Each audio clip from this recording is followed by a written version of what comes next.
With blood and rage of crimson red, ripped from a corpse so freshly dead, together with our hellish hate, we'll burn you all. That is your fate. This is Red Lantern Russell from Tomes of Evil, and you're listening to Sector 2814, a Green Lantern podcast. Hi, this is Phil, and I'm here to tell you all about the Capes and Lunatics Patreon. Don't miss out on our comic book creator interviews, including our monthly Chichester chats with comic book legend DG Chichester, superhero movie brackets in our search for the worst comic book movie of all time, and many, many more specials, all completely uncensored. Access starts for $3 a month, full video when you pledge $5 a month. Check out the link in our show notes or go to patreon.com/CapesandLunatics. Hope to see you there. This is Luca Perich, host of a Totally Turtle Sports and Gaming YouTube channel, and you're listening to the Capes and Lunatics Podcast Network. In brightest day, in blackest nights, no evil shall escape my sight. But those who worship evil's might, beware my power. Green Lantern's light. Hello and welcome back to Sector 2814, the Green Lantern Podcast. I am Phil. Joining me, as always, Master of the Core, it is. I am Will. Hey, everyone. And today we'll be talking, well, we have some news. We finally actually have some new Green Lantern news. Yeah. And we'll be talking Green Lantern 140 and Green Lantern Our World's At War number 1. Yes. Guy Gardner, you mean? Oh! Burn.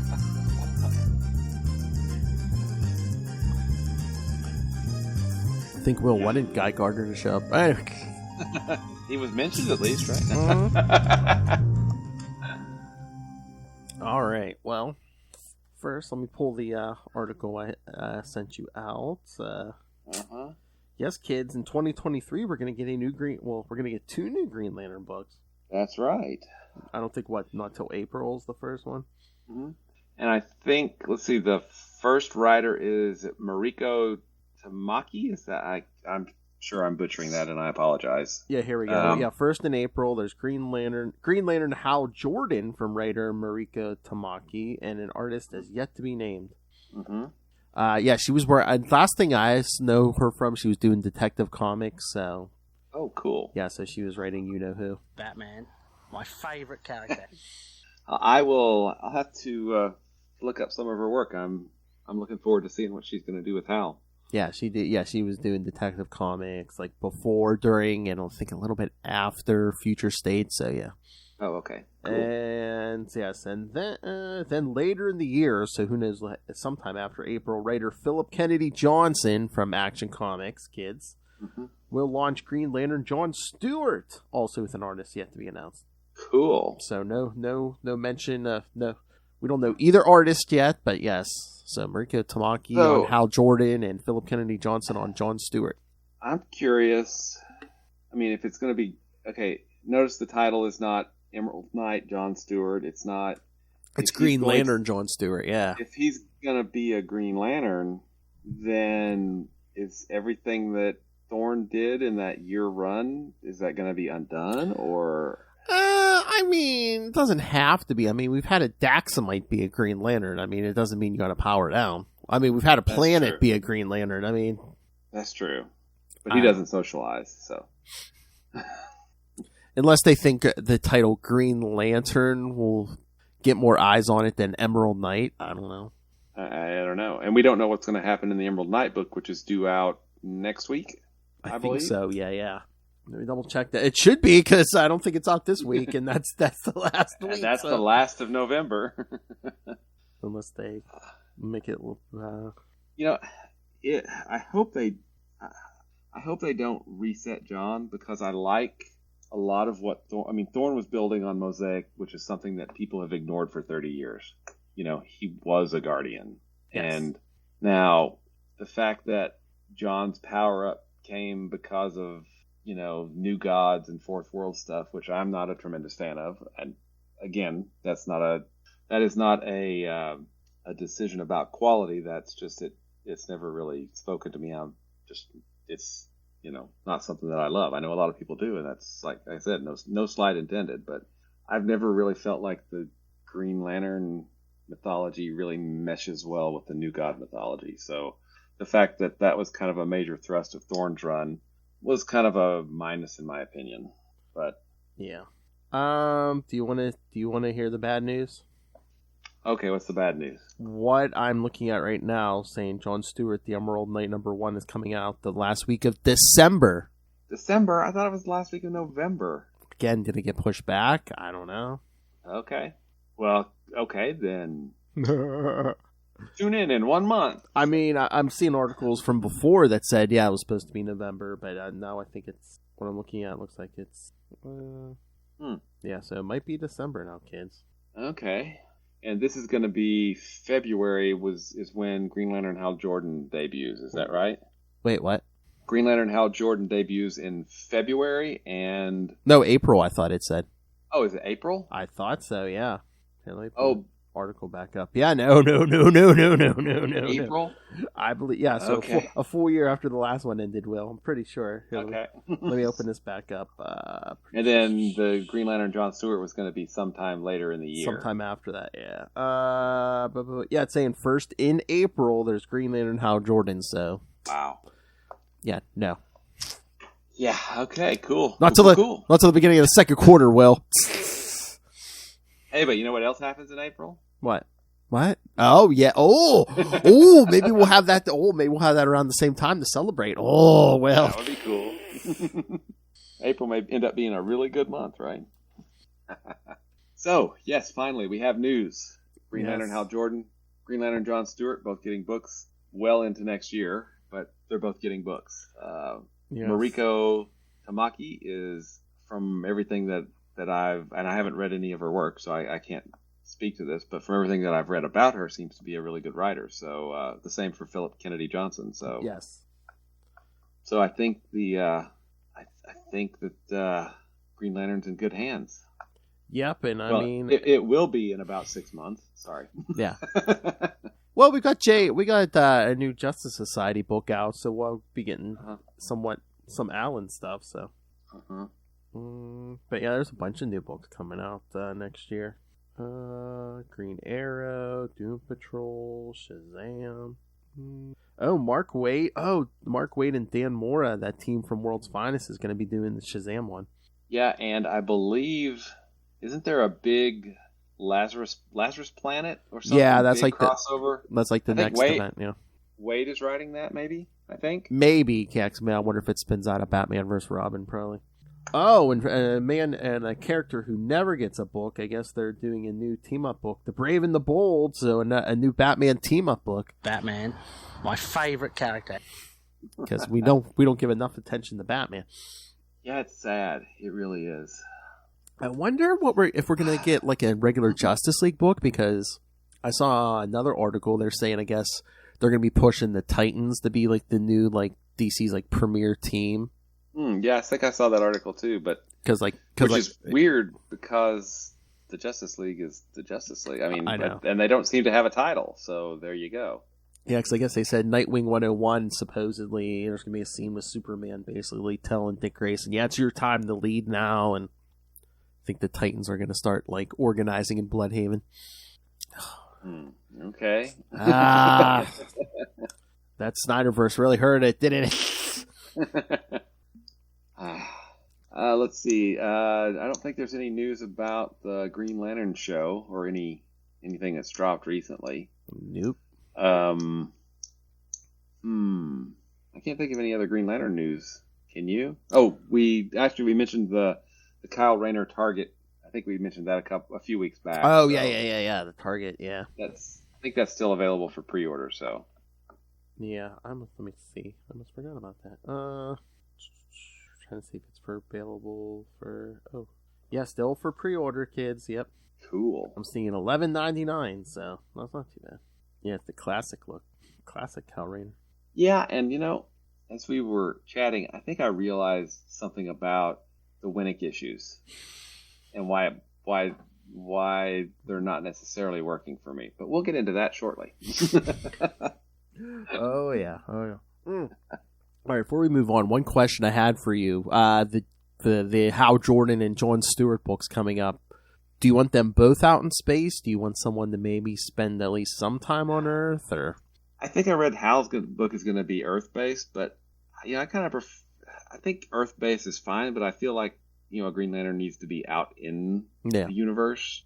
It's okay to have a home base, but then because when you get right down to it, how many Earth-based villains are going to pose a problem for a Green Lantern, a fully trained, top-shelf Green Lantern like John or Hal, right? Yeah.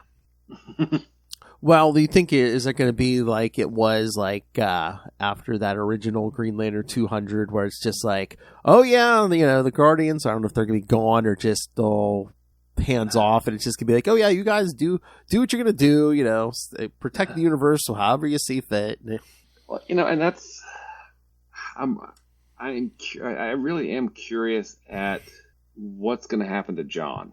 Yeah. Because I feel like whatever's going to happen to John is going to directly impact all the rest of the Corps. Because, we spent 12 issues building up to the Beacon, with three Corps charging at the Beacon. Yes. Or potentially charging their lanterns via the Beacon, whatever the Beacon is, we don't know at this point.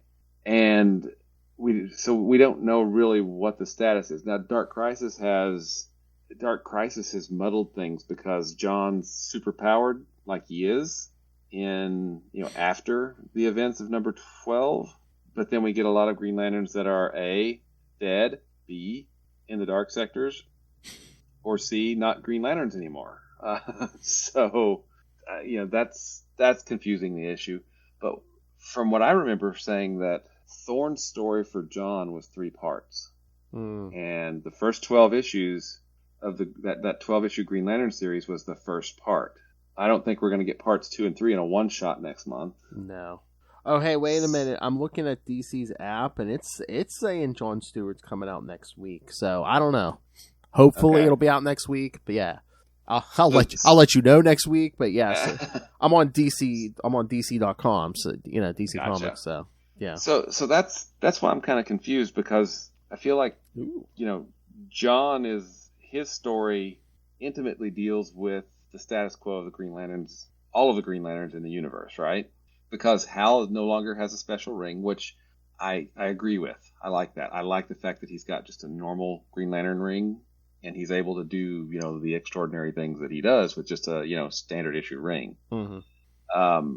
And I assume at this point that Joe's ring is probably standard issue as well. Well, wasn't hers a little different, where if she didn't have to charge it at a battery, it would recharge itself. Yeah, if you didn't use too much at once, it would recharge itself, yeah. So, what does that mean for all of the Green Lanterns? Kyle has shown up. We had Guy show up. John is off in the dark sectors. Yep. He's got Salak and Kilowog with him, as well as some others. And then we had a bunch of Green Lanterns killed, during the, the last series. So, if John's story is really in 3 parts, then we've got part 1 and we're going to get a one-shot next week or next month. I really don't feel like that's going to wrap up his story. So is he still going to be, powered? I can't. Is this them throwing him Jeffrey Thorne a bone, saying, you know what, here's a 48 pages, you can wrap it up however you want to, but you're only getting 48 page one shot to do it? I don't know. I mean, because at this point we really don't know what the status quo is. There really is. We kind of got a little bit of it at the end of the series, but there's still so many unanswered questions that ultimately it's going to be up to Mariko Tamaki and Philip Kennedy Johnson, I think, to answer once we know more about what happens with John in the next issue. Because unless that one shot sets a lot of stuff in stone, the opening was so open, and I was gonna say those writers could come in and just be like, no, we're gonna do this, we're gonna do that, Well, we do know this though, that the Guardians are gone, the Controllers are gone, all of the people of Maltus are gone. Just like they have been before, Will. Oh, they've never been gone before, Phil. Only twice or 3 times. I don't remember how many times. So honestly, and I hope that this is something that the new writers address, is that with the Guardians gone, the Green Lantern Corps is not seen as a police-keeping force as much as like a first responder. Yeah. Right? They come in and they're there to protect people. They're not there to arrest people. They're not there to be, authoritarian shows of force. They're there to help. The Intergalactic Red Cross. Or, yeah, sort of. Sort of, yeah, but meanwhile, they'll but if you get out of line, they'll punch you in the face. Guy Gardner. With a giant green boxing glove. Gotta love those. But yeah, no, according to DC's website, yes, Jon Stewart is coming out next week, and the new Justice Society book #1 is coming out next week, so. Oh, I did see, and I'm just going to plug it here because I think it's a really interesting podcast, but Mosaic Comics does it used to be pretty regular weekly, but now it's kind of semi-regular.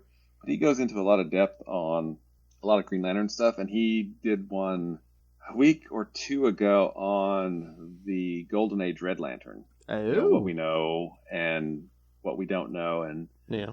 I think we're betting at this point. Anyway, it's a really interesting podcast. He's very much a fan of the Kyle era, but he loves all of Green Lantern stuff. So it's really interesting to listen to, and everything about the Golden Age Red Lantern is an exact kind of duplicate, according to the Who's Who sheet, of the Golden Age Green Lantern. He even has a daughter, and I think she has red skin.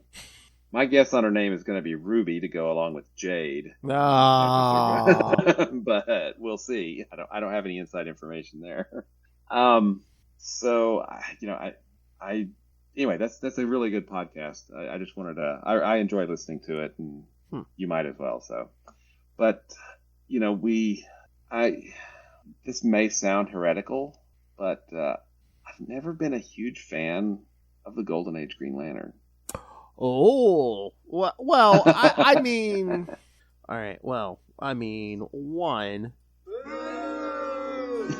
and two. I didn't say I didn't like it. Yeah, no. I mean, he's so different from the others, just, yeah. It's like, is he supposed to be mysterious and, like, almost supernatural? Is it just... Well, and I think it comes down to me is that the Silver Age Hal Jordan, Silver Age Green Lantern, the concept of mythology is all really, really grounded in, progressive, forward-looking science fiction, right? Yeah. And that's completely from the Golden Age Green Lantern, which is okay. I mean, not that I hate the character. I really feel, I don't feel like DC knows what to do with him. And maybe that'll change in this new series. Maybe it won't. But, yeah, what... Magic-y ring no longer needs a ring. A Sentinel is Green Lantern is... I mean, we don't know what. So, not that I hate him. It's just that I much prefer, much more current Green Lanterns. The 7... Do we have 7 or 8 from Earth now? 7? Ugh. Hal, Guy, John, Kyle, 7. Joe, Simon, Jessica. I think it's 7. Is that it? I think so. Yeah, I think it's 7. But then we also get the alien lanterns, like Salak and Kilowog and Mogo and all of these. Yeah, I mean, Omar Ray. I mean, you could always say it's like there is a reason why they kind of canceled those characters in the 40s and kind of like reinvented the wheel with like Hal Jordan and Barry Allen. Mm-hmm. Yeah, but like I said, that's not to say that I hate the character. It's just I'm lukewarm toward the character. He's certainly not my favorite of the Green Lanterns. And speaking of things you're lukewarm on, should we get to the tonight's issues? Do we have Guy Gardner issues again? All right, let's do the Green Lantern issue. Well, Green Lantern 140 first, then we'll get into what our Worlds at War was in that issue. All right. All right, so this one open up Green Lantern number 140, September 2001, Alpha Male Bonding, by writer Judd Winnick, penciler Daryl Banks, inker Rich Faber, colorist Moose Bauman, letterer Chris Iliopoulos, and editors Bob Schreck and Nachi Castro. At Radu's coffee shop, Cal Rayner meets with Alan Scott to tell him of his recent power surge and also how he does not need to recharge his power ring anymore. Alan is skeptical but amazed when hold on, lost my place. Alan is skeptical but amazed when Cal uses his ring to create a woman which looks, moves, and talks as if she were a real human being. Cal needs to leave for the birthday party of his assistant, Terry Berg. As Jade will be there as well, Alan decides to accompany his daughter's boyfriend. Cal is happy that Terry seems to enjoy himself at the party, which has been organized by some of his friends from school as well as the downtown gay and lesbian youth center. Before Alan Scott leaves the party, he invites Cal to a little training session to test the scale of his powers. Next day, Green Lantern and Sentinel face each other in upstate New York. They exchange power blow for power blow, but although Cal seems to be more powerful and inventful regarding his creations, he continuously lowers his guard, giving Alan the chance to knock him down. But Alan does not sell Cal's development short, and both agree to repeat this training next week. See, you guys should look at him watch the YouTube kid just to look at his face. Close your mouth, Will. He's like, what? You know, I think the art was great for the issue. Oh, it's Daryl Banks. Yeah, of course it's great. Yeah. It's just, it was very underwhelming. I mean, I don't feel like we got a full story, right? Yeah. You know, there wasn't really much of a resolution, and like I mentioned earlier, I think I know what it is that's bothering me. We're starting to build up to the power change, right?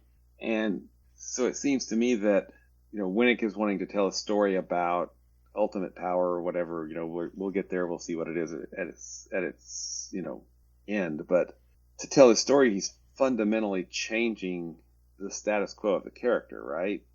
Oh, I was just about to make a comparison, and I think you just sold me on that comparison. Is Judd is Judd Winnick going full Bendis? I'm not going to. To paraphrase Robert Downey Jr., never go full Bendis.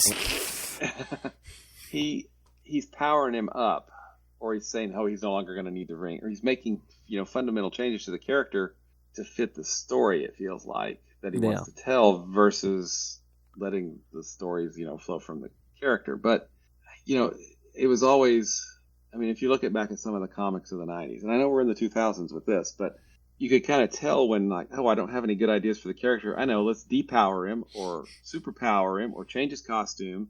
Well, we're getting two of those three coming up. So, but yeah, and then like you were saying, this issue, it seems like almost say like 2/3 of a Ron Mars issue, because as Alan and Cal are testing out Cal's limits, all of a sudden it feels as Ron Mars, a supervillain, would show up and it'd be like, oh, well, we gotta kick his ass now. Gotta do something. Yeah. I mean, it just seems so anticlimactic, and it's just like, oh, it's a series of events. It's not a story. Yeah. The story has certain rules and necessities to make it a story, right? I think he's trying to present a mystery, and he's trying to make it suspenseful, but I think we're going a little too slow with it. Mm-hmm. I would agree with that. I mean, don't get me wrong. He writes the private life, you know, secret ID stuff. Oh yeah. Really, really well. Yeah. And I just feel like that's what he's most interested in writing about versus, you know, actual Green Lantern science fiction action stuff going on. Yeah. And we'll see that again in the next issue that we talk about as well. I think. Yeah. But again, when Cal's like, oh, I haven't charged my ring in, what was it, like months or something? 9 months. 9 months. So yeah, and it's like the question. I mean, yeah, I guess that you should be asking, oh, well, what can you do? Shouldn't the question more be like, well, then where is this power coming from? Or have you taken the ring off? Do you still have the power? Yes. Oh, yes. I mean, it feels to me like it's monkeying with the fundamental facts of what we've established as Green Lantern, right? Yeah, and you need the ring, you need the battery. And it's been so long since I read this, like I'm assuming we will get this answer as we go forward the next couple weeks. Like I said, it's been so long I can't remember, but I'm just like, well, then why hasn't this ever happened to any other Green Lantern? Yeah, exactly. Or is it going to be? I don't know. Well, that's what I was going to say. Is this another part of the story where it's like, oh, well, at least you can resist the temptation of ultimate power, unlike that bastard Hal Jordan. Darn him. I, of course, love Hal Jordan. Yeah, I don't know. I really want to like this, but it's just not. I really don't feel like it's getting the job done. Yeah. From a storytelling perspective. And again, you're the ultimate Hal Jordan fanboy, but not even just Judd Winnick. It just seems like the last couple years of this book is just, any excuse to be like, oh, well, at least you're not Hal Jordan, man. He succumbed to temptation. You just created a bad guy from your subconscious and had it screw over the universe somehow, but it's okay. But you weren't consciously aware of it, like that bastard Hal Jordan. Hal Jordan, exactly.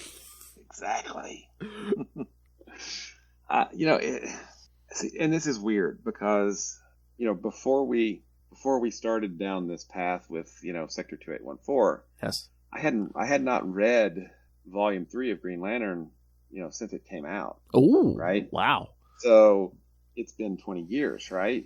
30 years for some of it. Yeah. So the odd thing is that I remembered very, very fondly the first 8 issues of Volume 3. And after reading them, they don't hold up to my memory of them. They weren't as good as I remembered them being. And to be honest, I was not expecting, to like the Ron Mars stories, post Emerald Twilight, as much as I did, because I remembered, being, they took away my hero, blah, blah, blah. And I wasn't reading them, I was there. It was much too close to be reading them at that point. Yeah.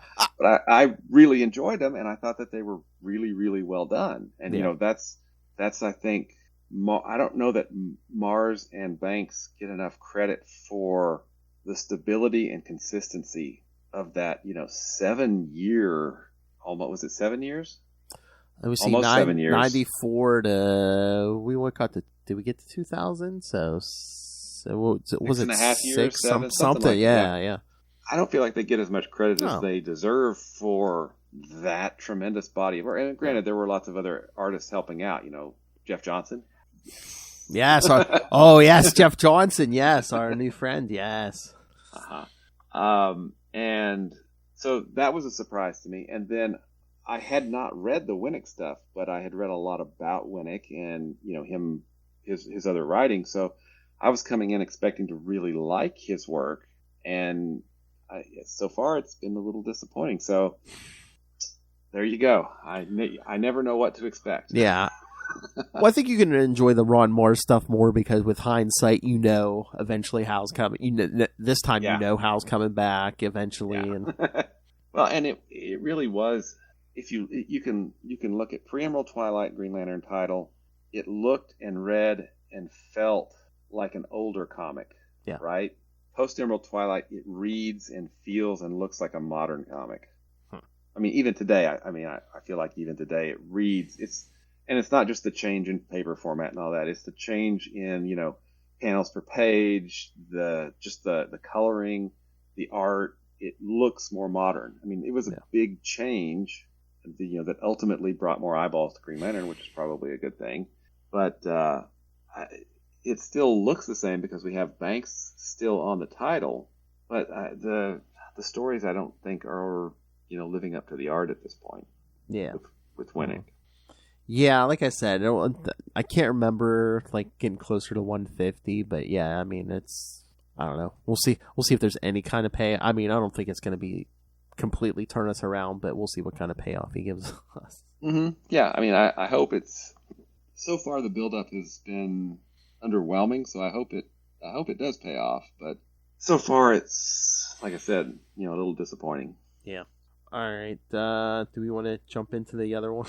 Why not? Well, first jump away. Well, first let me give some feedback on Our Worlds at War. Here we go. Okay, here's the plot of the Worlds at War. The crossover, which occurred mainly through the monthly Superman titles, Wonder Woman, and a series of character-themed one-shot specials, which we'll cover the Green Lantern one here in a little bit, dealt with the heroes of the DC Universe facing the threat of the cosmic force known as Perich, who attacked Earth for the purpose of using the planet as the staging ground for the hollowing of the entire universe.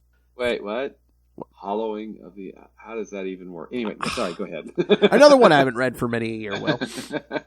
Thanks to the sacrifice of Strange Visitor, who was a being who got Superman's electrical powers, and General Rock, not Sergeant, General Rock. General Rock.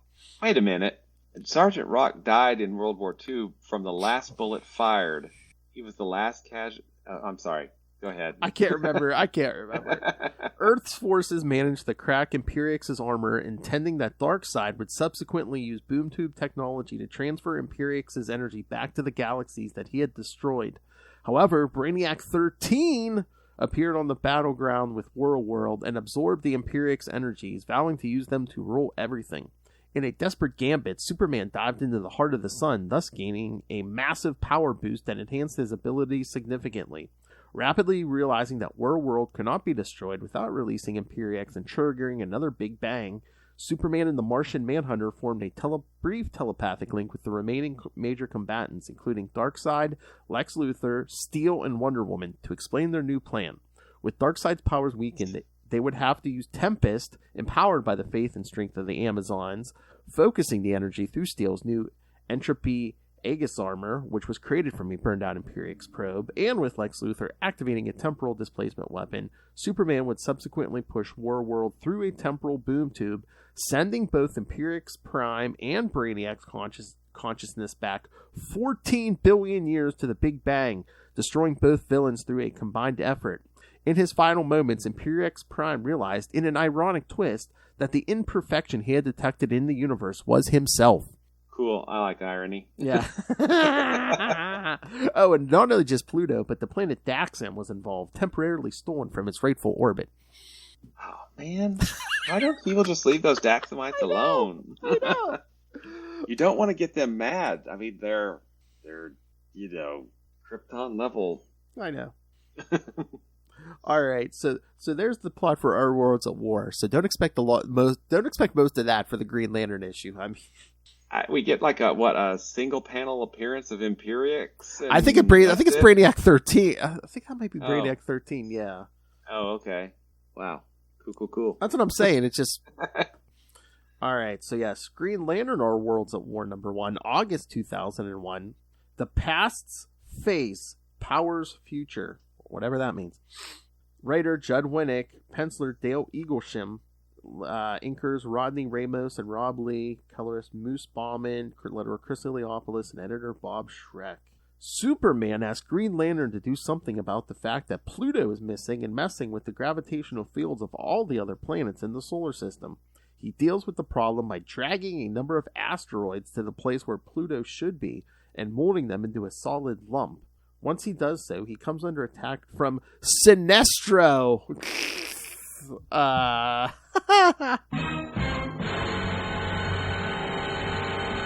Okay, can I interrupt for a second here? Yes. When Sinestro appeared and started Sinestroing, for lack of a better term, it's like, oh my god, this is bad. This is bad. This is not Sinestro. And it wasn't, thank goodness, so that's okay. You're even lower than Hal Jordan.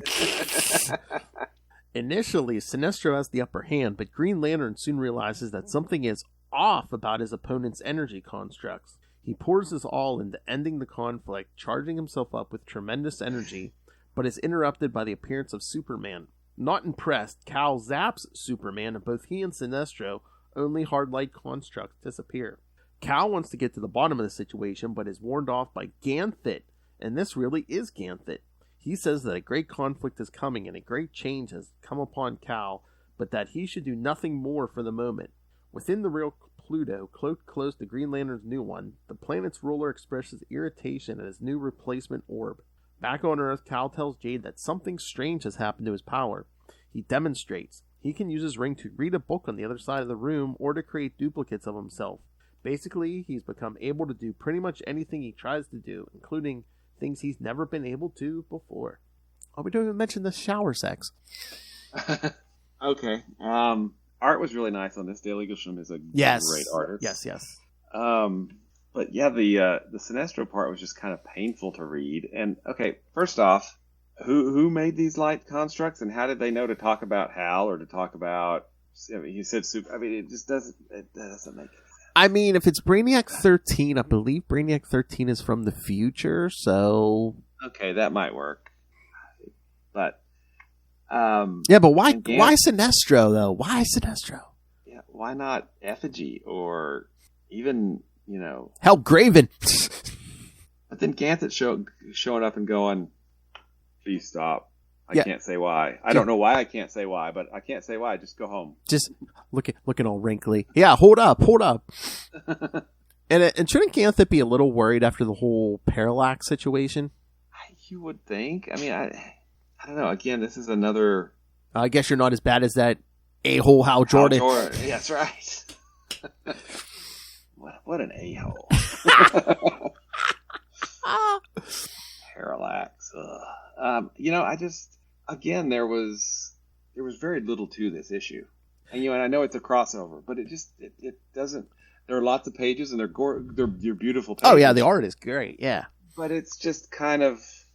And isn't it pretty sad that this is like such a cosmic event and Green Lantern barely plays a role in it? And if he really doesn't play a role in it, I mean, I guess cash grab, but it's like, do we really need this issue? Yeah, I mean, and, you said at the beginning, Superman links with Wonder Woman and Lex Luthor and Darkseid, and... It was pretty much a, Superman story and Wonder Woman. Why wouldn't you bring... Again, this is like anytime Marvel does something cosmic and they don't involve Quasar. It's just like, why wouldn't you? Well, that's like I was looking at some of the other issues. I'm like, does Cal show up anywhere else? It's like he's either in the background or there was a Justice League, Our Worlds at War one shot. Basically, Cal gets like knocked out. I think him and Wally get knocked out within the first couple pages. I'm like, really? That's wild. Yeah. How do you knock out a speedster? Exactly. I mean, again, cosmic entities, but yeah, I mean, they basically were just knocking the rest of the league out of the way. So Superman, Wonder Woman, I forget if Martian Manhunter's there at all, but it's like, yeah, you're basically taking most of the league out. So, because once again, it's mostly a Superman story. Mm-hmm. Although even Batman got a one shot on Earth. So. Batman, my favorite character. Yeah, I mean. I don't know, these two issues just kind of both seem to exemplify that not really much happens. There's not really much conflict. There's not really much... Yeah.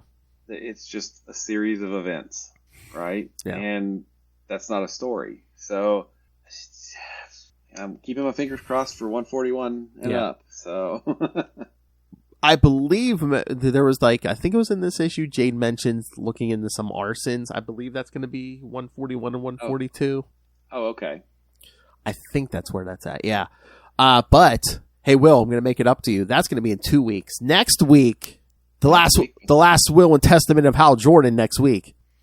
Looking forward to rereading that. I haven't read that since it came out. So. I know. I don't think I have either, so. That's Tom. We get Tom. The last will and testament of that a-hole Hal Jordan. Yep. So, just so I get this straight in my head, because we're on issues that I haven't read. Yes. I mean, I think I read up to most of Ron Mars's run, but then I ducked out somewhere. But I have a lot of, I think, Winnick's run. They were in the to-read pile that never got read. So, within the next 41 issues, because that's all we have left is 41 issues of this series, right? 181 is the final? I believe so, yeah. Okay.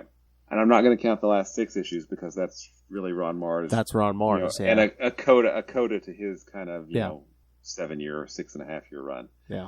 So within those 41 issues or 35 issues, a lot of Green Lantern-y stuff happens. 1, Kilowog comes back. Yes. The Guardians come back. Mm-hmm. Baby Guardians. Can you imagine the poo? Anyway, all right. Oh, jeez. I went there. Okay. And John becomes a Green Lantern again. So there's 4 big things that happen in the next 35 issues, right? Mm-hmm. And they probably happen much sooner than 35 issues, if I remember. Well, I haven't read them, so I don't know. But I think it's Judd Winnick who brings John Stewart back as a Green Lantern. The other stuff I think might be after Winnick. So okay, I'm trying to remember because Winnick's only here for maybe another year He's and here a for like half or something? 166, I think. Another 2 years at least. Oh, okay. Okay. Another 20-something issues. Actually, I can check. I was going to say, didn't we do that last week? I think we did, but I'll double check it again. As the old men can't remember anything. That's right. Get off my lawn. All right. Which there was a get off my lawn joke in the issue of Green Lantern. So. But yeah. It looks like 166, I think, is the last issue of. Nope. 164 is the last issue. So 24 issues exactly. Okay. So and hey, it's a crossover with Green Arrow. Oh, yeah. With Oliver Queen Green Arrow, yes. Yeah. So, I wasn't reading the title back when Winnick was doing his thing. Were you reading the title back then? Yes, I was. Well, and do you remember kind of your reaction to it at the time? Was it selling really well at the time? Did the sales start to go down? Did they go up? I don't know about the numbers, but I remember thinking, this isn't bad, but I think I had the same thought. It was just like, come on, let's get on with it, Mm-hmm. And maybe not even that. I was just like thinking, okay, this isn't bad, but it seems slower than the Ron Mars stuff. Mm-hmm. Like not as much happens per issue. Yeah, and I think, tell me what you think about this. A lot of the Mars issues, a lot of them were pretty much done in one or two parters, right? Mm-hmm. I mean, there were some, arcs that played out over multiple issues, over multiple years, because he was on the book for so long. Yeah. But for the most part, most stories were done in a single issue or done in two. There were maybe two or three-parters that were crossovers or something. But yeah. This isn't. I don't know that. Well, yeah. I mean, look at the Nero story. How many issues was that? Well, that was at least 4, wasn't it? Yeah, and it could have been done in half that. Yeah. So yeah, I think I would.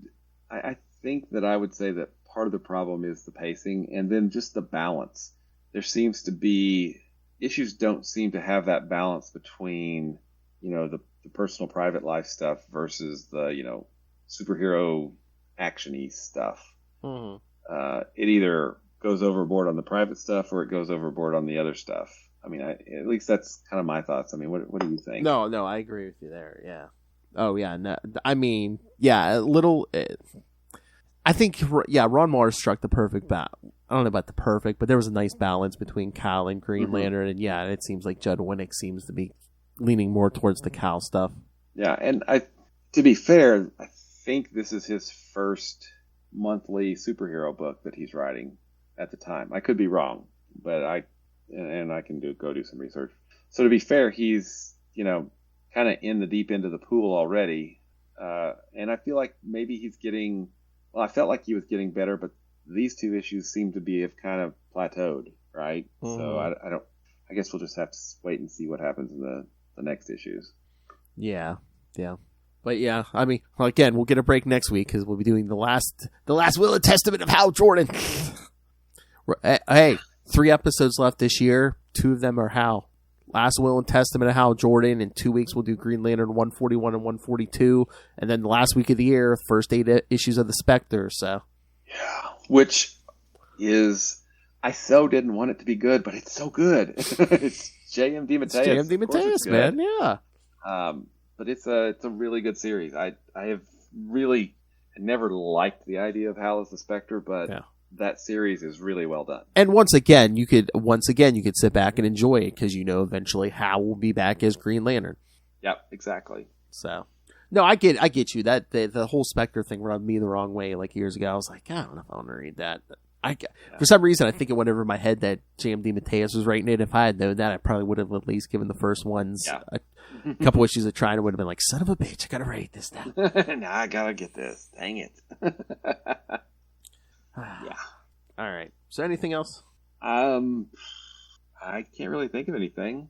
You got anything going on your end, man? Nope. And we already did the homework. So, yes, kids, next week, Green Lantern Legacy, the last will and testament of Hal Jordan. And we may know next week whether or not we've got an Emerald Knight #1. Oh, yeah. Because maybe. I mean, at least it'll say if it was at the shop or not. Yes. So. Yeah. Because DC's come out on Tuesday, Marvel's DC and everything Tuesday, or DC I think is the only one that comes out on Tuesday. I think everyone else comes out on Wednesday, like Marvel, all the indie stuff, Image, all that I think comes out on Wednesday. DC has to be special. Of course. All right, kids. So send your thoughts. Email us, CapesandLunatics@gmail.com, or call the voicemail, 614-382-2737. That's 614-38-CAPES. Oh, and before I forget, yes, Capes and Lunatics episode 287. That's the Jeff Johnson interview, where Will, myself, Ray, and Justin talked to Mr. Jeff Johnson, who we've talked about here, doing some fill-ins on the Cal Rayner stuff. So. Mm-hmm. And he gave us a pretty awesome drop too. Which, have you got that one? No, I don't have it loaded yet. But remind me. I'm really like, damn it, I'm gonna do that tonight. I can stay up tonight. I don't have to work tomorrow. I do. So there you go. I know. All right. So email us the voicemail number. Follow Sector 2814 on Facebook, on Twitter.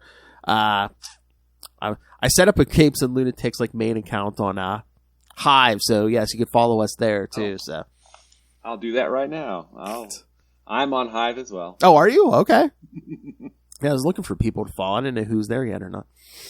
Yeah, it's like Capes and Lunatics Podcast Network. So okay. I've been trying to figure out if I want to do a separate one, like I did on Twitter, separate ones for each show. So so don't be surprised if you see a Sector 2814 on there eventually, kids. Yes. All right. It's called so. Let's spell it out slowly for the slow typists here. Capes and Lunatics. Yes, Podcast Network.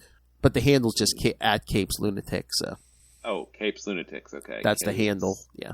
Lunatics. Capes and Lunatics. I see it. All one word. You're followed. Ha-ha. Aha, thank you. I'll follow you back. Haha. All right. So, you can follow at least Capes and Lunatics on Hive. Hopefully Sector 2814 here soon. Find links to all the various social medias for all the shows we do. And once again, Lilith and I have Salty and Petty coming in 2023. Justin and I are going to be doing Marvel Tales, where we talk something Marvel every week, something different. Got a lot of varieties. So, well, that escalated quickly. The YouTube channel, this episode and everything we do, including that Jeff Johnson interview, gets a video on YouTube, so smash that subscribe button so you see them all. Smash it! And, of course, the Patreon. Once again, we're paying for this out of our own pocket. Every little bit helps, but $3 to $5 gets you early access to creator interviews, including the monthly Chichester chats. I got the good mic out for you guys. And the superhero movie brackets are about to be over. The series finale, we're about to record it in a few days, so yes, subscribe now. You can listen to all the episodes, and then in 2023 you get to vote on what we talk about. So yes, please become a patron or pick yourself up some Capes and Lunatics and Capes and Lunatics Sidekicks merch, or just drop random money on us on the at this Cash App link. Make it rain. Make it rain. Find it all at linktr.ee/Capes and Lunatics. Yes, William. Speaking of voting. Oh, our poll. Okay. That's right. Man, I thought you were going to leave me hanging there. Hit me over the head. It's late. I'm sleepy. I almost forgot. Yeah, we haven't gotten any. Last I looked, we hadn't gotten any votes for a while. So, yeah, kids, go to the Green Lantern Facebook fan group. And, yes, the poll is up. What do you want us to do on our 100th episode? Yes, we haven't gotten any votes lately. Well, it's still 80% first appearance of the classic Green Lantern characters. So, excluding Kyle and Hal. Yeah. Yeah, not the more like we've done those. Yes, we're talking John Stewart, Guy Gardner, Kilowog, Salak, Katmatui. Yes, Sinestro.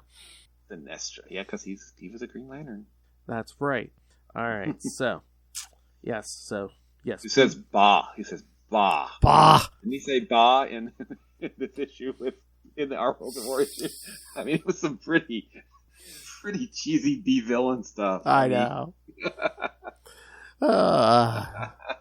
So, all right. So, yes, go vote. Go follow all the social medias. Go subscribe to the YouTube. All right. William, Mr. William, Young Master Allred, Master of the Core, Master of the Quantum Zone, Master of the Kickstarter, Master of Podcasting. Tell people where they can find you and even the social media you created and don't look at. That's right. I've been looking at this one, though. You can find me at Wallred. That's at WALLRED at Gmail and Facebook and Twitter.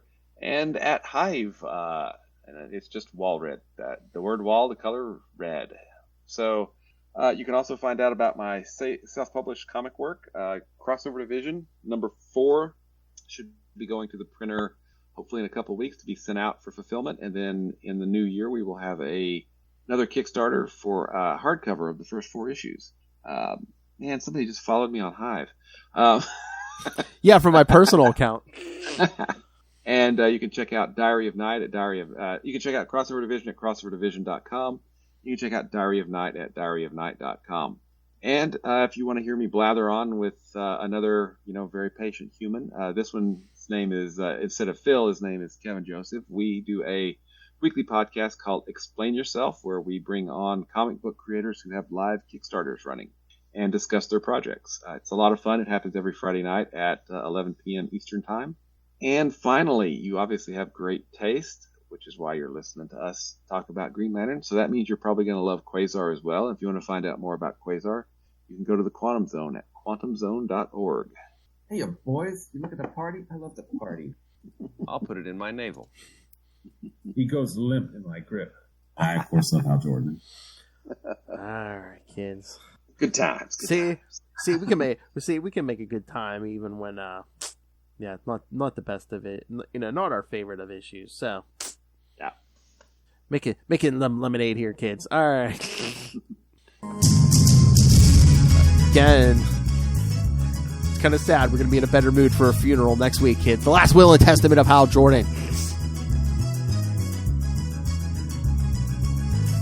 Again, and we're almost getting to the end of the year here, kids.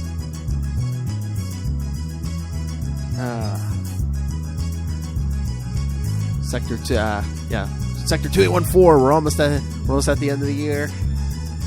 Last Will and Testament of Hal Jordan, 2 weeks. Green Lantern 141 to 142, and then Spectre 1 through 8. Nice. And then we're almost at episode 100, 2 weeks into January. All right, kids, come back next time, and remember, don't beat up your girlfriend's father. Good night. Hi, I'm Russell. And I'm Justin. And we're from the Hold up. Listen up, you nerds. Tired of being a little goody two-shoes? Had enough of always talking about acts of courage and heroism? Well, you have come to the right place, I guess. Tomes of Evil is the comic book supervillain podcast, where every month we do a deep dive on a different comic book supervillain, as well as multiple sub-series on some of the most iconic foes of all time, including Darkseid, Dr. Doom, Scarecrow, and... I'm named Hobgoblin, and you're right on time for your funeral. I better be getting paid for this. So what are you guys waiting for? Bring on the bad guys. Tomes of Evil, a comic book villain podcast.